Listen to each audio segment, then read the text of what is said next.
Here we are again.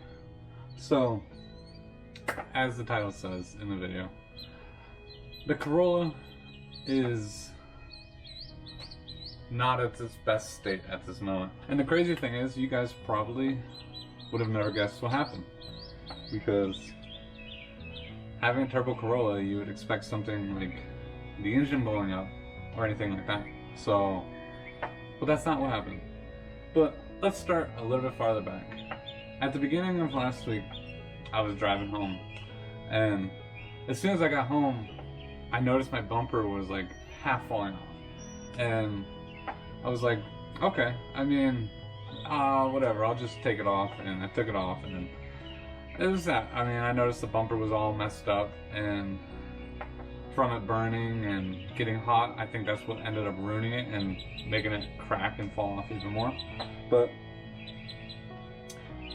yeah, so that happened at the beginning of the week, and I was like, okay, whatever. And then later on that week, that's when shit hit the fan. But yeah, with the bumper falling off, that was more of just kind of a precursor of what was going to happen later on that week. Like I was saying, a few days later, I was driving home from work one day, and your typical rainy day in Florida, nothing different.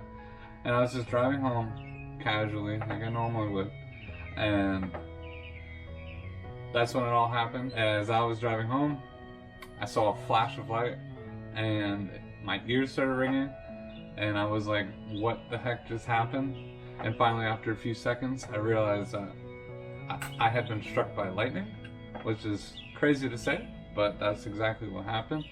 And then after I finally came to a realization that I had no power steering and the gas pedal wasn't doing anything, that's when I realized that the car had shut off. And I was like, oh crap. And luckily I was driving about like 50 miles an hour, so I had plenty of like momentum to coast off to the side of the road, which I ended up doing. And as soon as I got to the side of the road, I was like looking over, I was like, what the heck happened? I turned the key off, and I instantly tried to start it back, which probably isn't the best thing to do, but that was the only thing I could think of in the second, as it was just downpouring rain. And so then I went to go try to start it again, and all it would do is just crank. Nothing else. It would just crank. It would sound like it almost wanted to start, but that's all it would do, is just crank. I mean, and as I was driving too, there were several other cars around me, and surprisingly, I just happened to be the chosen one to be hit with lightning. But yeah, finally after like, I don't know, it was like 5-10 minutes, the rain kind of lightened up a little bit. I was like, oh, let me just pop the hood and just kind of take a look at like the battery terminals and everything around there. And I didn't see anything abnormal, and I was like, nothing happened, so I'm guessing internally something had gotten fried, like some of the computers, the ECU, or something like that. So I was like just looking around, and then I noticed my ABS pump was constantly running, and I had the keys in my hand, and the ABS pump was constantly running. So that's when I realized that I do have probably quite a bit of electrical issues with this car now. So, and then I was doing a little bit more looking around, and then after like a minute or two, I looked in the back, and my whole rear windshield was just completely just shattered. I mean, and so I was like, and my tint was all messed up, everything like that. And so I was like, what the heck happened?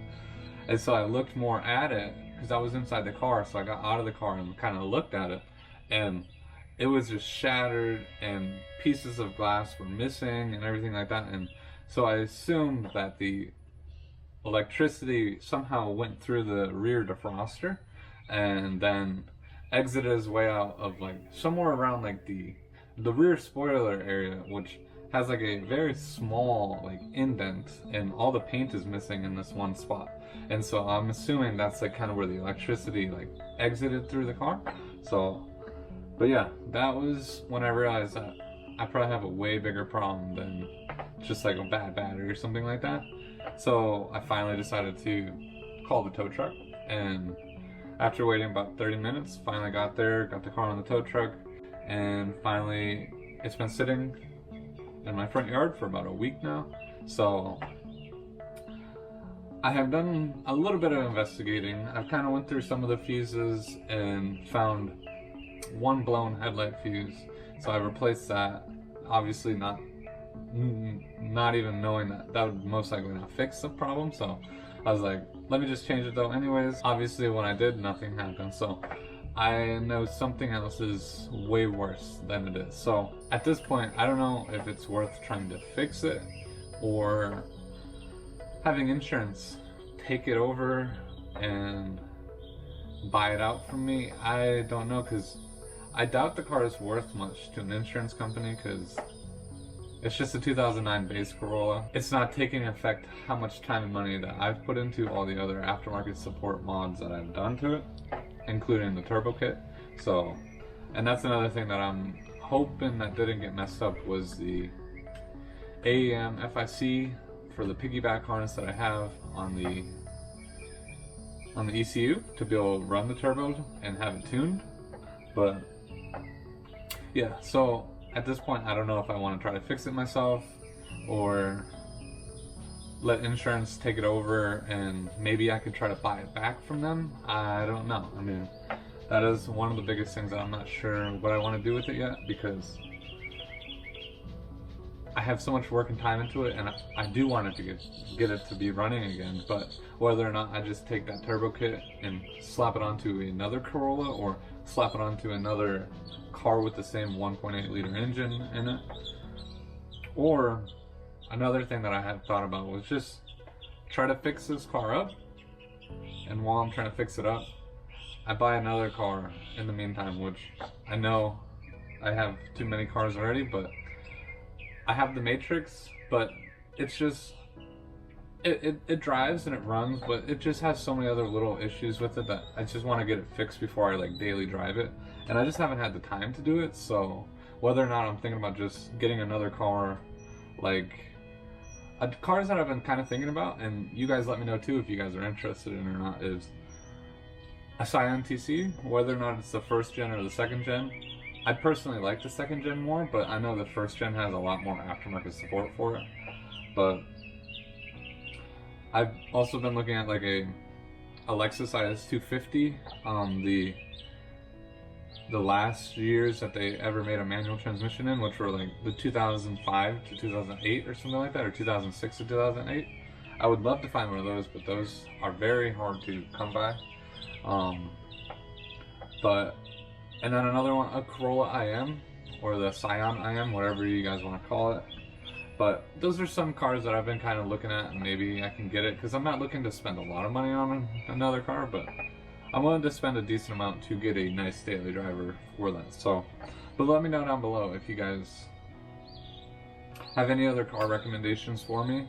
But in the meantime, I'm just probably going to do a little bit more digging on the Corolla before I ended up like either just saying that I don't think I can do it, or I rethink of how everything is and just strip it down and make it a track car. I know that's completely not what I wanted to do with that car, but if that's one of the last things that I have to do is redo all the wiring, that's like the last thing I want to do. So whether or not just stripping out everything and just putting the necessities in it, I don't know. I mean, that would be cool and fun to do, but it also gets rid of the practicality of that car as well.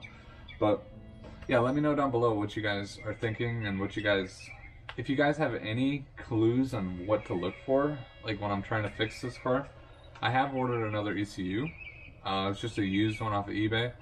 I will see if that will help lead me to something else, because right now you go to try to scan the car with codes and nothing pops up. It says none of the modules are found. So that's a horrible start to try and diagnose something. But yeah, that's the story of the Corolla, where I'm at with it right now. Not exactly the best place I wanted to be with this car, because I was getting it to the point where I was enjoying it. It was exactly where I needed it to be, and I was just gonna put a new clutch on it really soon, as well as get it on the dyno, and now that is being postponed for just a little bit until I can figure out how I'm going to get this all worked out. But yeah, hopefully I can try to figure out something else. If you guys have any ideas what to do, give me some ideas. tell me what other cars you guys would be interested in seeing, as well as just anything else that would help me try to fix this, or insurance wise or anything like that. So, but yeah, if you guys like this video, don't forget to smash that like button, subscribe to the channel. It's really going to help out a lot, get the channel growing a little bit more, so I can actually put a little bit more money and time into this car. But at this point, it has a lot of money that needs to get put into it, and time. And so yeah, just let me know down below what you guys think. And thanks so much for watching. If you guys are new, don't forget to subscribe to the channel, smash that like button, and I'll see you guys next time.